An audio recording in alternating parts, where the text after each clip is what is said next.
सोई विचार नाम लो लावे। विचार बहुत बड़ी चीज है। ज्ञान विचार परम पद पावे।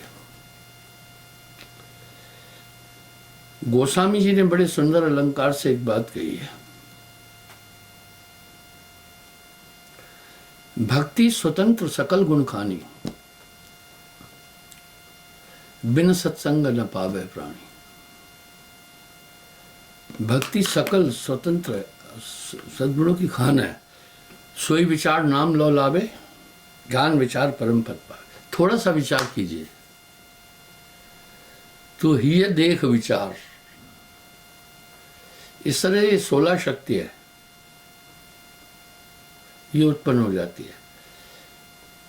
ज्ञान, सत्य, विचार, मित्राचनता, त्याग, वैराग्य, विवेक आदि, संतोष आदि सद्गुण मोक्ष के पथ की तरफ ले चलते हैं।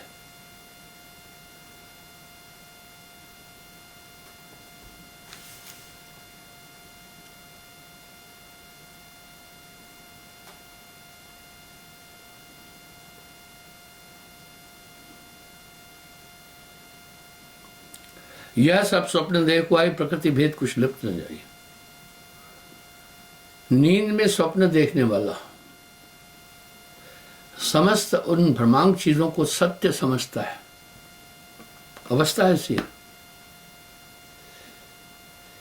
और जागने पर भास होता है कि ये सब मिथ्या थे।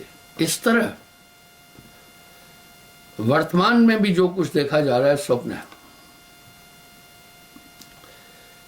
ये जागृत अवस्था भी स्वप्न में है, पर इन कोशिकाओं के कारण यही मन का खेल है। ये सब सत्य प्रतीत हो रही है।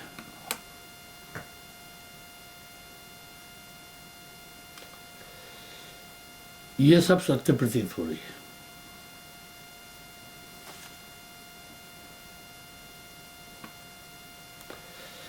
रविघन जैसे जीवे साधे, माया ताए सके नहीं बांधे।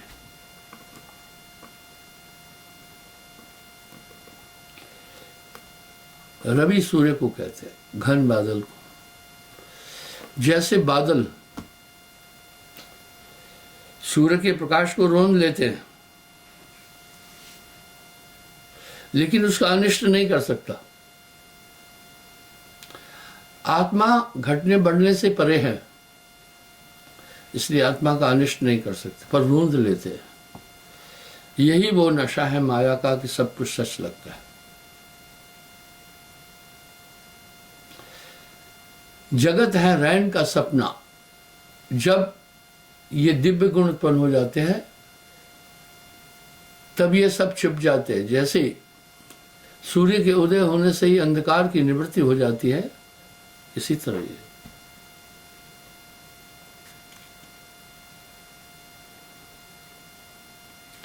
एक बात मैं कहता हूं, प्रथमा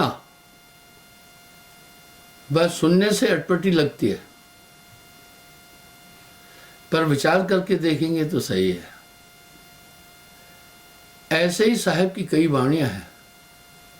प्रथमा सुनने से वो सच लगती है,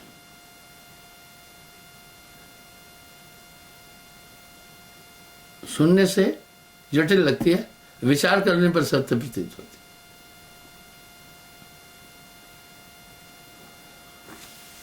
यह सब सपन देह को आई, प्रकृति भेद कुछ लिप्त न जाए। ये सब अवस्था है। तो मैं एक बात कहता हूं, हम सब जीव सिर्फ आत्म रूप से एक नहीं है, आत्म रूप से तो एक है ही। हम सब मनुष्य, हम सब शरीर रूप से भी एक है। प्रथमा सुनने पर यह बात अटपटी लगेगी, आप देखिए, सबको दो दो हाथ हैं, पांच पांच उंगली है, दो दो आंखें, किसी को तीन आंख देखी नहीं। चलो आगे एक बात और बोलूंगा, यानी हम सब समान हैं। किसी आदमी को 75 साल की उम्र में मैंने दो मुंह नहीं देखे एक ही में।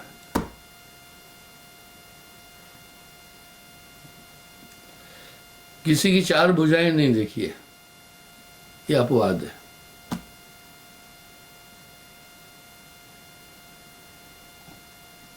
सबके दो पैर हैं मनुष्य के, हम शरीर रूप से एक हैं। इतना ही नहीं है, हम सब बौद्धिक रूप से भी एक है। आप कहेंगे हाँ, ये क्या बात है? देखिए, सब में काम है, सब में क्रोध है, सब में लोभ है, सब में मोह है, सब में अहंकार है, ये सब में है, व्यापक रूप से।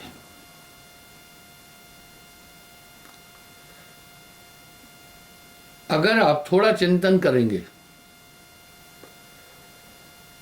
तो सभी प्राणियों के अंदर आत्म रूप का दर्शन हो जाएगा।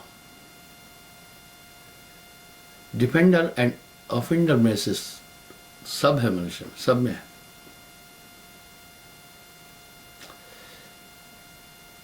सब बच्चों को पालते हैं, मोह सब में है, गुस्सा सब में है।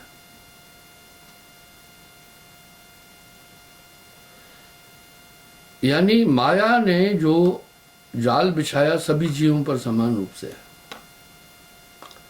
आप कहेंगे कुछ आदमी अच्छे हैं, कुछ वो है, नहीं, सुनिए,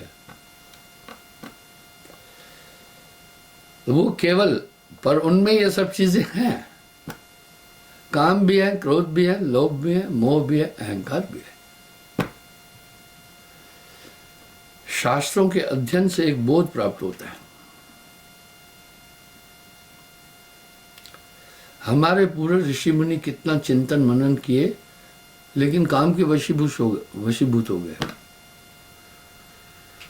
महान तपस्वी श्रृंगी ऋषि अपने शरीर को लकड़ी बना दिए थे, भोजन आदि नहीं लेते थे। सोचा इससे रक्त बनेगा, रक्त से मांस बनेगा, मांस से मंजा बनेगी, मंजा से अस्थियां, अस्थियों से बीज बनता है, इसलिए उन्होंने भोजन छोड़े, तो भी श्रृंगी ऋषि बहक गए।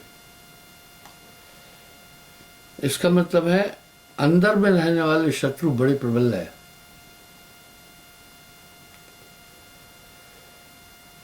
एक दुई होए ताहे समझाऊं,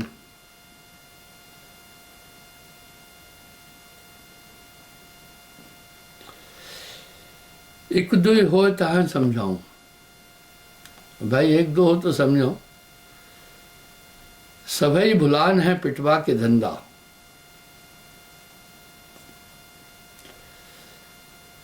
कहे कबीर मैं किस किस को समझाऊं।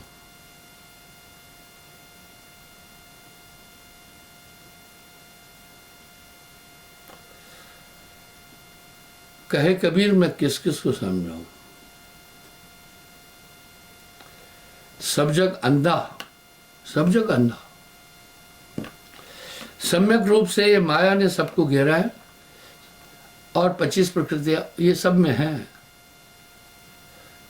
चींटी से हाथी पर्यंत सेक्स कर रहे, मैथुन शिष्य। तो भाइयों, हम सिर्फ आत्म रूप से एक नहीं है, मानसिक रूप से, शारीरिक रूप से सब एक है।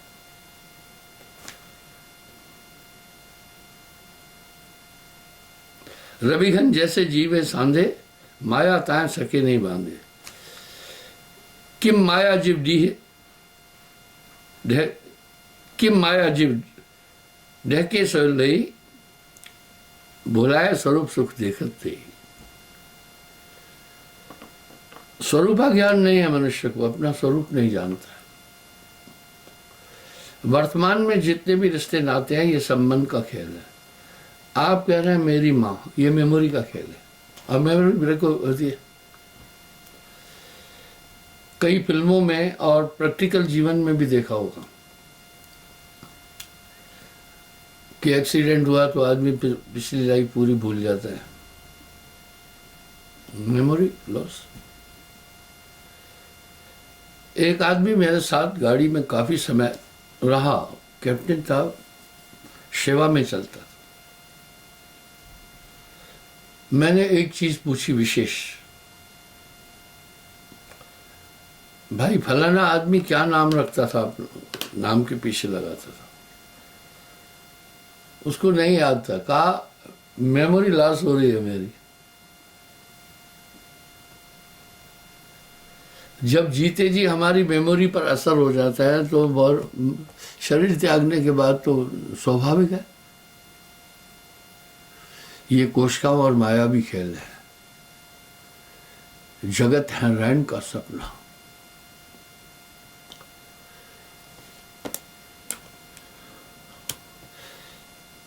यह संसार माया का लोभी,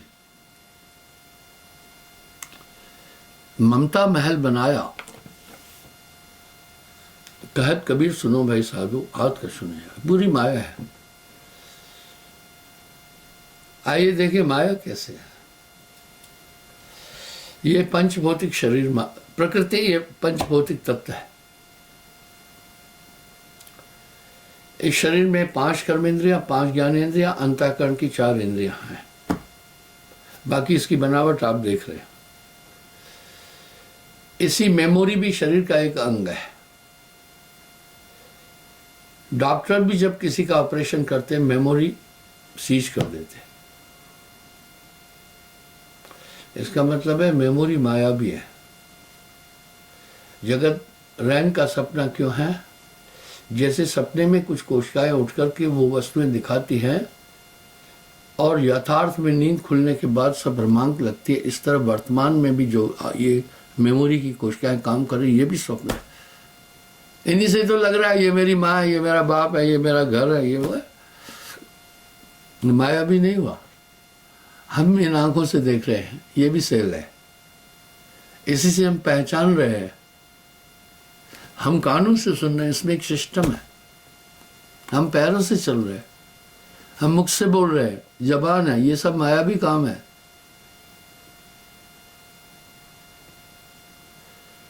ये सब माया है। क्या खूब साहब ने अपनी वाणी में कहा है, संतो माया महा ठगनी हम जानी,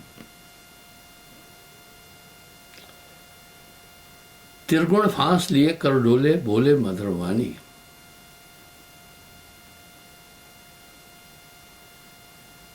माया महा ठगनी हम जानी। आप देखे सुन रहे हैं, ये भी कान भी कोशिकाएं माया भी है। इसी से बुरा मान रहे हैं, इसी से अच्छा मान रहे हैं, देख रहे हैं। अच्छी वस्तु देखी तो ठीक लगी, सब इंद्रियों का खेल नहीं है। पूरा संसार मायावी है। इसलिए आत्मा की व्याख्या शास्त्रकारों ने बड़ी अच्छी की है, पर इस पर चिंतन करना होगा और चिंतन गंभीरता से करना है। ये जगत स्वप्नवत है। जगत है रैन का सपना,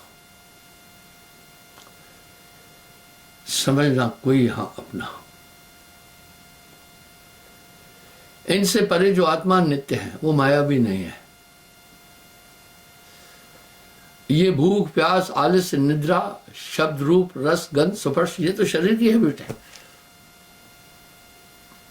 इसलिए आत्मा पंच भौतिक तत्वों से परे होने के कारण से माया भी नहीं है, वो नित्य है,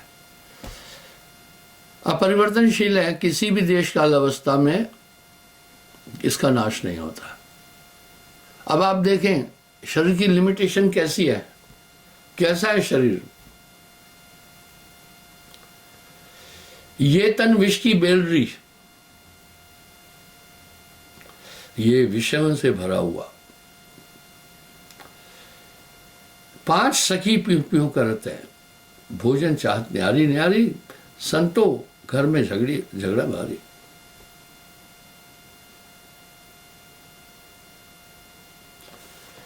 तो कोई भी इनसे अछूता नहीं है। साथ में एक चेतावनी दे रहे, तन धर सुखिया कोई न देखा, जो देखा वो दुखिया। वाटे वाट हर कोई दुखिया, क्या तब से क्या वैरागी। सभी कह रहे हैं ये संसार दुखों का घर है, और सब कह रहे हैं संसार माया भी है, लेकिन आगे चिंतन कोई नहीं कर पा रहा है। आत्मा की व्याख्या भी शास्त्राकारों ने बड़े सुंदर तरीके से की है, लेकिन कोई चिंतन नहीं कर रहा। और सब में काम है, क्रोध है, लोभ है, मोह है, अहंकार है, युद्ध है, लड़ाइयां, ये इंद्रियां पूरी मिलकर तो झंझट कर रही। संतों घर में झगड़ा भारी, एक शरीर में बड़ा झगड़ा है। 5 सखी प्यूं प्यूं करते हैं, भोजन चाहत न्यारी न्यारी।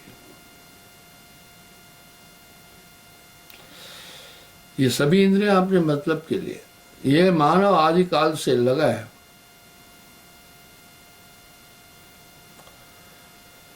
मुझे बड़ा आश्चर्य होता है,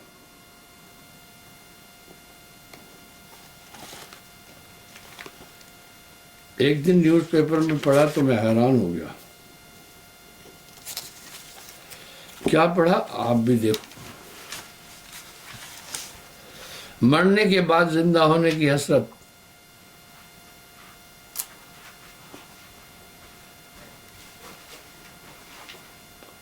छह से लोगों ने फ्रीज करा है शरीर।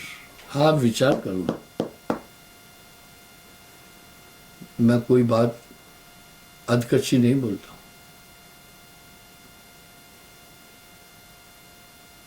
और दुनिया भर में दोबारा जिंदा होने के लिए शरीर फ्रीज करवाने का चलन बढ़ रहा है।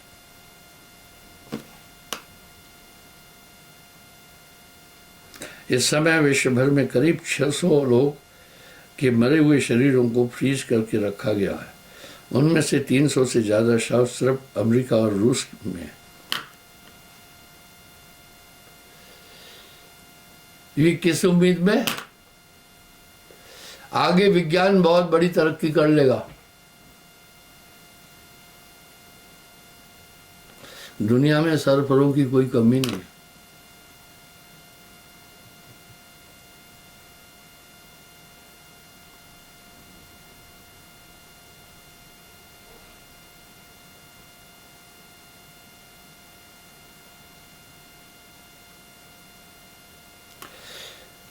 कानूनी तौर पर भले ही ये लोग मर चुके हैं, लेकिन क्रायोनिस्ट तकनीक में भरोसा रखने वाले वैज्ञानिकों का मानना है कि वो अभी सिर्फ बेहोश हुए। वाह,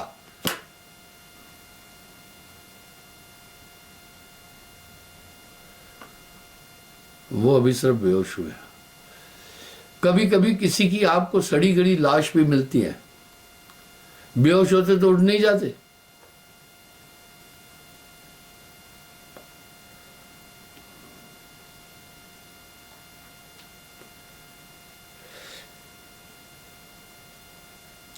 इस तकनीक के जरिए उन्हें फिर से जिंदा किया जा सकता है। ये मृत्यु लोग है, बड़ी बड़ी विभूतियां आई, सब गए। भेद मुआ, रोगी मुआ, मुआ सकल संसार।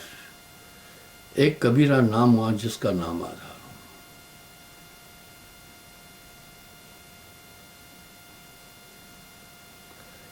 दुनिया में कई लोग मरने से पहले अपने परिवार के सामने ये इच्छा जाहिर कर रहे हैं, उनके शरीर को हमेशा के लिए खत्म करने की बजाय इसे तकनीकी के जरिए सुरक्षित रखा जाए। भारत में भी वो लोग हैं।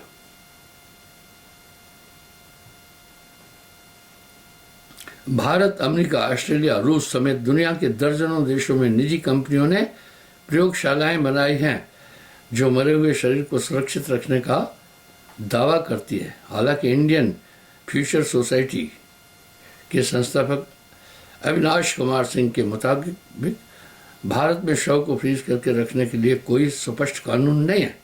यहाँ कोर्ट और सरकार से इजाजत लेना काफी मुश्किल है।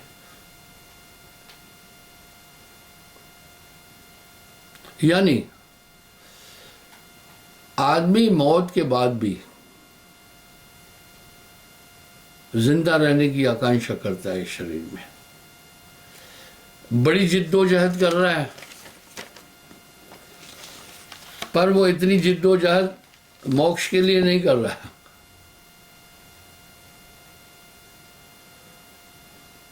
वैज्ञानिकों ने कई फार्मूले निकाले चिरंजीवी के। पहले का सेल टूटते हैं, ऐसा केमिकल्स बनाया कि सेल न टूटे, सेल टूटने से बुढ़ापा होता है ज्यादा, और 5 साल बाद उनमें से 85% लोगों को कैंसर हो गया, डर गए। एक लेडी वैज्ञानिक डॉक्टर ने एक थ्योरी निकाली कि मरने के बाद मेमोरी ट्रांसप्लांट करें, उसका भी मैं प्रूफ दिखा चुका हूं। प्रकृति ने ये सब चीजें इंसान के हाथ में नहीं दी, बड़ा सीक्रेट रखा गया है, ये रहस्य नहीं जान पा रहा। वह एक गीत है, जिंदगी क्या है, गम का दरिया है, न जीना यहां बस में, न मरना यहां बस में, अजब दुनिया। तो बंधुओं इस प्रकार, लेकिन वो ये कोशिश नहीं कर रहा कि आत्मा को जाने। अरे भाई आप बात सुने, दुनिया के जितने लोग हैं किसी न किसी धर्म से जुड़े हुए हैं, चाहे हिंदू है, मुसलमान है, सिख है, ईसाई है, बुद्धिस्ट है, कोई भी है। जब सब धर्म एक बात कह रहे हैं कि आत्मा अमर है, किसी भी देश काल में उसका नाश नहीं होता, तो उस पर बात क्यों नहीं हो रही है? उस पर बात ही नहीं हो रही है। हमारे संत महापुरुषों ने उस अनंत जीवन की बात की है। इसलिए अध्यात्म से बड़ा कोई ज्ञान नहीं है, आत्मा को जानने से बड़ा कोई ज्ञान नहीं है, उसकी खोज से बड़ी कोई खोज नहीं है। कबीर एको जानिया तो जाना सब जान, कबीर एक ने जानिया सब जाना जाना जान। मैं आपको बताना चाहता हूं अपना निजी अनुभव। जो डॉक्टर लोग आदमी के स्वस्थ का दावा करते वो खुद ही दवाओं पर है। मैं माफी चाहता हूं, मैं डॉक्टरों को ऊट नहीं कर रहा हूं, जो देखे अनुभव वो बता रहा हूं। काचे कुंभ न पानी ठहरे, कच्चे घड़े में कभी पानी नहीं ठहर सकता। इसलिए मनुष्य सिर्फ भौतिक शरीर की सुरक्षा और अमरत्व चाहता है।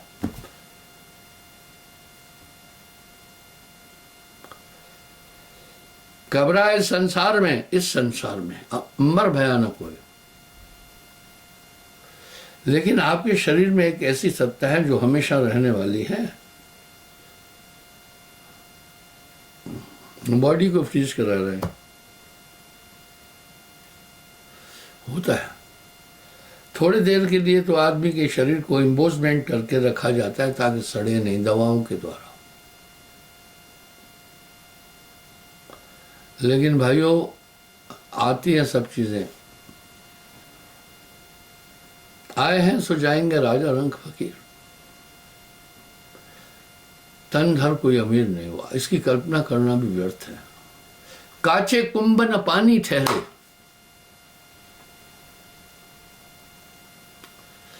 वैज्ञानिकों के मतों के अनुसार कई हजार करोड़ साल हो गए धरती बने, एक भी अभी तक उसका कोई जिंदा है?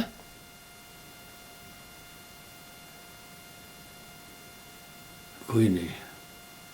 इसलिए हमारा भारतीय अध्यात्म ज्ञान एक ऐसे अमरत्व की बात करता है, जो आपके अंदर शुद्ध चेतना है वो उस अनंत में पहुंचती है, फिर जन्म मरण नहीं होता, सदा आनंद होता है वाघर कबोन हो उदासा। हालांकि हमारे वेदों में 4 मुक्तियां हैं, सामीप्य, सालोक्य, सारूप्य, सायुज्य, 4 मुक्तियां हैं। लेकिन इन सब की अवधि है, लेकिन एक ऐसे स्थान, एक ऐसी पॉइंट और ऐसी स्थिति का दावा संतों ने किया है, तह के गए बहर न आवे, ऐसा देश हमारा है। अबधु अबधु बेगम देश हमारा है। वेद किताब पार नहीं पावत, कहन सुनन से जा रहा है। तो ये आत्मा का कभी नाश नहीं होता। आप आत्मा है, शरीर नाशवान है। क्या होता है? कुछ नहीं जाता है। सुने, अभिमन्यु की मृत्यु के बाद अर्जुन व्यथित हुआ, गांडी फेंक दिया, बोला नहीं लड़ना अब, मेरा प्रिय पुत्र अभिमन्यु चला गया, क्या लड़ाई करना। वासुदेव कृष्ण ने ज्ञान दिया, अर्जुन तुम किस चीज की बात कर रहे हो? क्या गया? कुछ नहीं गया। तुम्हारे पुत्र का पार्थिव शरीर, अब देखना मैं आपको उदाहरण दूंगा, पंचभौतिक तत्वों का था, वो भी खत्म नहीं हुआ। शरीर की आप प्राण वायु, वायु में मिल गई है, और अग्नि शरीर में है, वो अग्नि में समा गई है। जल जल में समा गया, पृथ्वी पृथ्वी में समा गई, आकाश आकाश में समा गया। आत्मा अपने कृत्यों को प्राप्त करने के लिए गई, इसलिए कुछ गया नहीं। तुम्हारा शोक करना निमूल है, तुम्हारा शोक करना निमूल है। जैसे पृथ्वी का घूमना रुक जाएगी, पृथ्वी खत्म हो जाएगी।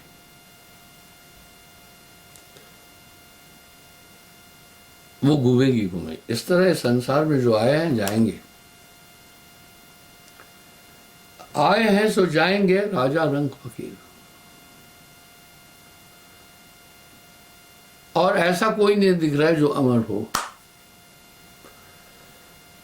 पहले तो विश्व की सबसे बड़ी एक लेडी थी, 110 साल की थी। आजकल विश्व की सबसे बड़ी लेडी कोई है 104 साल का, और मेरे पास भी एक नामी है 104 साल का है। तो मैंने उसको कहा उनका फोटो दो तो हम दुनिया को बताएंगे कि ये भी आदमी जी रहा है। सर वो नहीं है 104 साल की सबसे aged lady of the world. जाते हैं, ये चला चली का मेला है। वाह घर की सुध कोई ना बतावे, जहां से हंसा आया।